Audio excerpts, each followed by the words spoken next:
నమస్తే. ఆంధ్రప్రభకి స్వాగతం.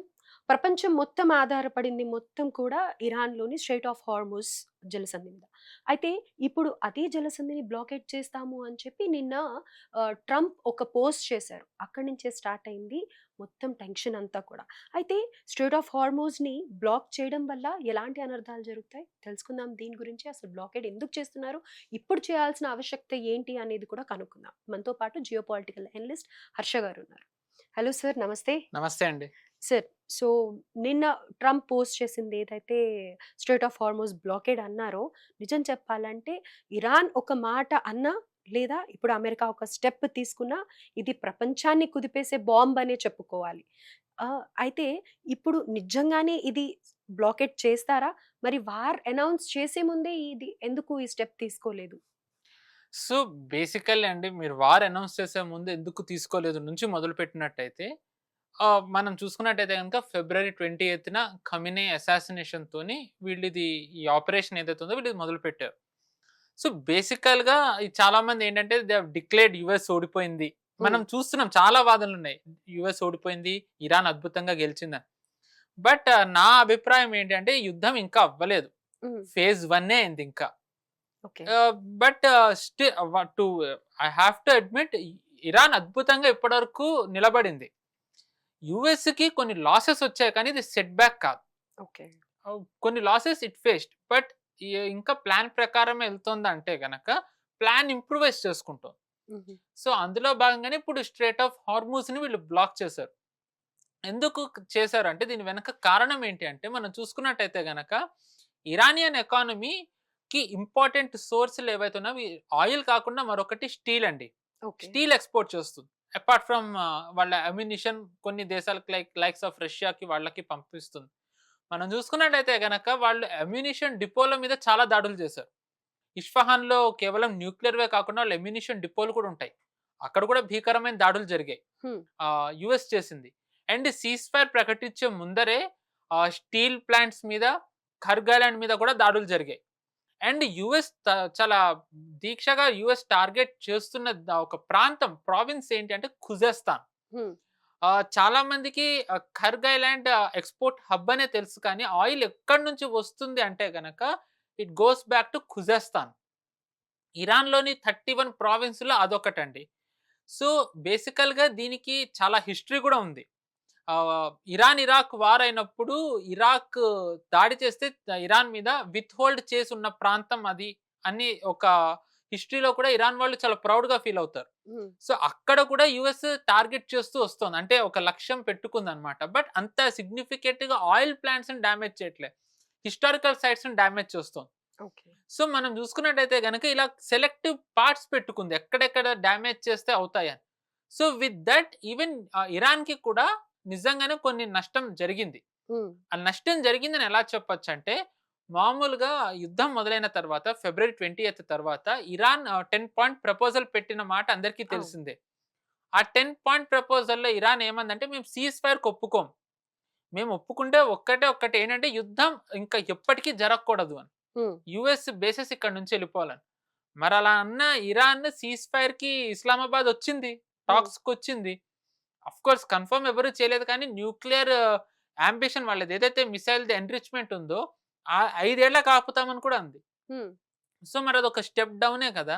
ఎలా అవుతుంది? అంటే ఇప్పుడు అంత వార్ జరుగుతూ, సివిలియన్స్ మీద అంత అటాక్ జరుగుతూ, వాళ్ళ ఇన్‌ఫ్రాస్ట్రక్చర్ అంతా దెబ్బతిన్నప్పుడు, అవును ఎక్కడో ఒక చోట టాక్స్ అవ్వాలి, మీడియేషన్ టాక్స్ అవ్వాలి అననేసే కదా ఒక స్టెప్ తీసుకున్నారు. అంత మాత్రాన తగ్గినట్టు కాదు కదా! అంత మాత్రం తగ్గినట్టు కాదు కదా! అంటే ఫిబ్రవరి 20న మేము దీనికి కూడా ఒప్పుకోమనన్నారు. హుహు.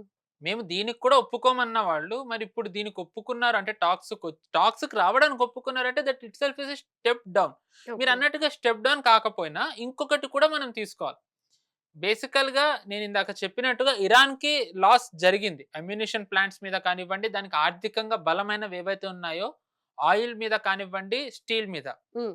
ఇన్ ద సేమ్ వే యూఎస్‌కి కూడా నష్టం జరిగింది. అవును.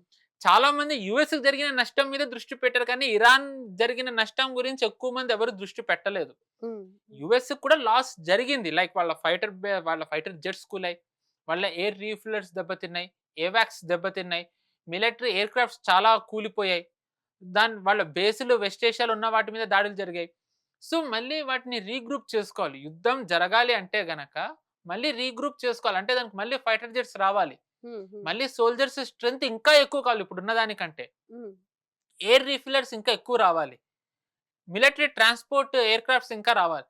మనం చూసుకున్నట్టయితే గనక కరెంట్‌లీ ఇప్పుడు ఇవన్నీ కూడా they are all en route to West Asia. Okay. Already మనం చూస్తున్నాం యూఎస్ అబ్రహాం లింకన్ ఆల్‌మోస్ట్ చాలా క్లోజ్‌గా ఉంది. గల్ఫ్ ఆఫ్ ఒమాన్‌లో ఉంది. Very close to Iran proximity. So ఏంటంటే ఇప్పుడు మనం క్వెషన్ ఏంటంటే ఇరాన్ యూఎస్ మళ్ళీ అంతా స్ట్రెంథెన్ చేసుకుంటోంది. ఇరాన్ మళ్ళీ అంత స్ట్రెంథెన్ చేసుకునే సామర్థ్యం ఉందా? హ్మ్. హ్మ్. ఇరాన్ దగ్గర నిజానికి చెప్పాలంటే ఇప్పుడు ప్రస్తుతం ఉన్న పరిస్థితుల్లో ఇరాన్‌కి ఎవరు సాయం చేస్తారు? ఒక్కటేంటంటే ఇది నిజంగానే Iran versus west Asia, Israel and US. Okay. కానీ ఇప్పటి వరకైతే ఇరాన్ ఒక్క దేశం నిలబడింది. హ్మ్. వీళ్ళందరికీ ఒక షాక్ అయితే ఇచ్చింది.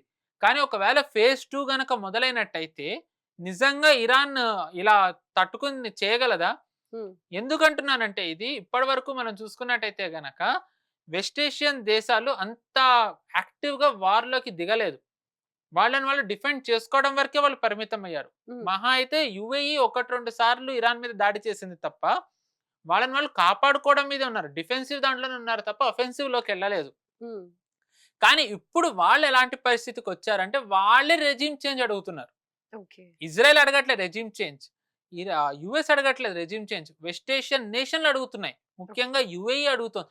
మన జయశంకర్ గారు యూఏఈ వెళ్ళిన సంగతి అందరికీ తెలిసింది. అక్కడ ఆయన కౌంటర్ పార్ట్‌ని కలవడంతో పాటు హ్మ్. ప్రెసిడెంట్ ఎంబీజెడ్‌ని కూడా కలిసారు. మొహమ్మద్ బిన్ జాయద్, అవును. డిఫెన్స్ మినిస్టర్ వేరే వేరే డెలిగేషన్ వాళ్ళని కూడా కలిసారు.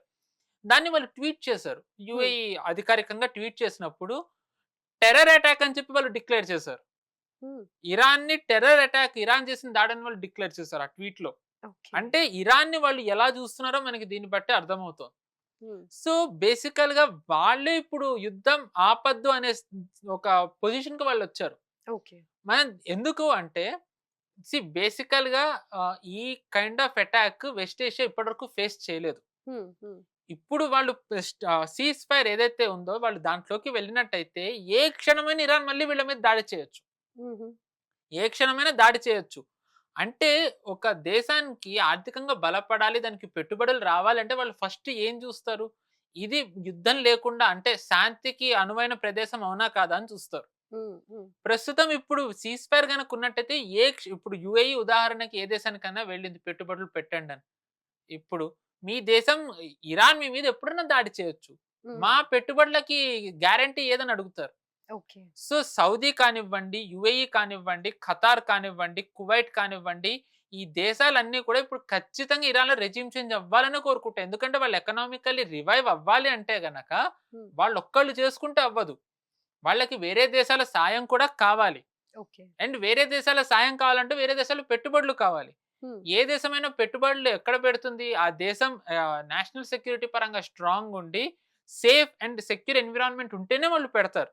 ఓకే. ఇప్పుడు పాకిస్తాన్‌లో ఎవరు పెట్టుబడులు పెట్టడానికి పెట్టరు. అవును. సుముఖత చూపియరు. భారత్‌లో చూపిస్తారు. హ్మ్. In the same way UAE కానివ్వండి, వెస్ట్ ఏషియన్ దేశాలు ఇప్పుడు పెట్టుబడులకి వాళ్ళ ఒక రకంగా ఎవరినైనా ఇన్వైట్ చేయాలన్నా ఖచ్చితంగా ఇరాన్‌లో ఈ రెజ్యూమ్ ఉండకూడదు. ఓకే. సో, ఇప్పుడు కేవలం ఇది యూఎస్, ఇజ్రాయెల్ వారే కాదు. యూఎస్, ఇజ్రాయెల్, గల్ఫ్ దేశాలు అన్నీ కలిపి ఇప్పుడు ఇరాన్ మీద ప్రకటించబోతున్న యుద్ధం. ఓకే. అండ్ దీంట్లో ఆబ్వియస్‌లీ పాకిస్తాన్ కూడా 13,000 మంది సైనికులను పంపింది. హ్మ్. వితిన్ ఎ షార్ట్ టైమ్ ఆసిమ్ మునీర్ ఇంకా వాళ్ళ ప్రైమ్ మినిస్టర్ షాబాజ్ షరీఫ్ కూడా వస్తున్నారని తెలిసింది. మరి వాళ్ళు దేనికొస్తున్నారో ఇంకా మనకు తెలీదు. కొంతమంది లోన్ కోసం అని అంటున్నారు. హ్మ్. బట్ మనకి ఇంకా తెలీదు కానీ సోల్జర్స్‌నైతే పంపారు. రైట్. సో, అంటే ఏంటంటే they are all preparing themselves for a battle. హుహుహు. క్వెషన్ ఏంటంటే మరి వాట్ ఈస్ ఇరాన్ డూయింగ్? హ్మ్. ఇరాన్‌కి ఇప్పుడు మనం చూసుకున్నట్టయితే గనక ఇరాన్‌కి కేవలం 2 దేశాలు ఆయుధాలు సమకూర్చగలవు. ఓకే. ఒకటి రష్యా, ఇంకొకటి చైనా. హ్మ్. కరెంట్‌లీ రష్యానే ఒక వార్‌లో ఉంది యుక్రెయిన్. అవును. యుక్రెయిన్ సో, వార్ మరి నడుస్తుంది. రష్యా పంపించే స్థితిలో ఉందా? హ్మ్. అండ్ ఇంకొకటి చూసుకున్నట్టయితే గనక ఒక రకంగా రష్యా ఈ యుద్ధం ఆగకూడదని కోరుకుంటుంది. ఎందుకని? ఎందుకు అంటే ఈ యుద్ధం మొదలవ్వక ముందర Russian oil sanctioned okay. Energy. కానీ యుద్ధం మొదలైన తర్వాత అది శాంక్షన్స్ తీసేశారు. హ్మ్. హ్మ్. దానివల్ల రష్యన్ ఎకానమీ మళ్ళీ రివైవ్ అవుతోంది. వాళ్ళ హ్మ్. ఆయిల్ రివైవ్ అవుతోంది. సో ఏంటంటే జియో పొలిటికల్ గా డిప్లొమాటికల్లీ వీళ్ళు allies. హ్మ్. కానీ ఎకనామికల్లీ చూసుకుంటే వీళ్ళు యుద్ధంలో ఉంటే రష్యా ఒక రకంగా సస్టైన్ అవుతున్నప్పుడు పుతిన్‌కి కూడా ఇన్ ఎ వే ఏంటంటే ఆయనకు కూడా కొన్ని కంపల్షన్స్ ఉంటాయి. మేబీ ఆయన కూడా ఈ యుద్ధంలో అందుకే యాక్టివ్ రోల్ పోషిస్తూ ఉండకపోవచ్చు. ఓకే. మనం చూసుకున్నట్టయితే చైనా యాక్టివ్ రోల్ పోషిస్తుంది. కానీ పుతిన్ నుంచి కానివ్వండి, వాళ్ళ రష్యన్ ఫారెన్ మినిస్టర్ సెర్గై లావ్రోవ్ నుంచి యాక్టివ్‌గా వాళ్ళ పార్టిసిపేషన్ లేదు. లేదు. అవును. మనం మేబీ చైనా గురించన్నా వింటున్నాం కానీ ఆడపదడ కరెక్ట్. రష్యా గురించి అంతగా అండ్ చైనా పాత్రకొచ్చినట్టయితే చైనా వెపన్స్ పంపిస్తోందని కొన్ని కథనాలొచ్చాయి. హ్మ్. హ్మ్. ట్రంప్ చాలా సీరియస్‌గా అన్నారు. ఒకవేళ అదే గనక జరిగినట్టయితే చైనా మీద నేను 50% టారిఫ్ ఏస్తానని. హ్మ్. సో, అంటే చైనానే పంపిస్తుంది. రష్యా పంపియట్లేదా వెపన్స్? హ్మ్. అంటే okay. In a way Russia ఒక రకంగా బ్యాక్ ఫుట్‌లో ఉందో, రష్యాకి ఇంకేవో ఇంటెన్షన్స్ ఉన్నాయని కూడా మనకు అర్థమవుతుంది. రైట్. అవును. సో, బేసికల్లీ ఇప్పుడంటే ఏంటి అంటే Iran is on its own.